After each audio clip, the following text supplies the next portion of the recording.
Taking Care of Star by eslkidsworld.com. Here is Star. Star is Annie's dog. Annie and Star live in a house. Star loves to go for a walk. Every morning he carries his collar and wakes Annie up to take him for a walk. After his long walk, he gets very hungry. Star loves to eat. He thinks about food all the time.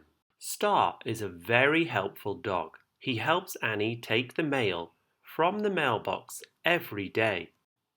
Star is a good dog, but sometimes he doesn't listen to Annie.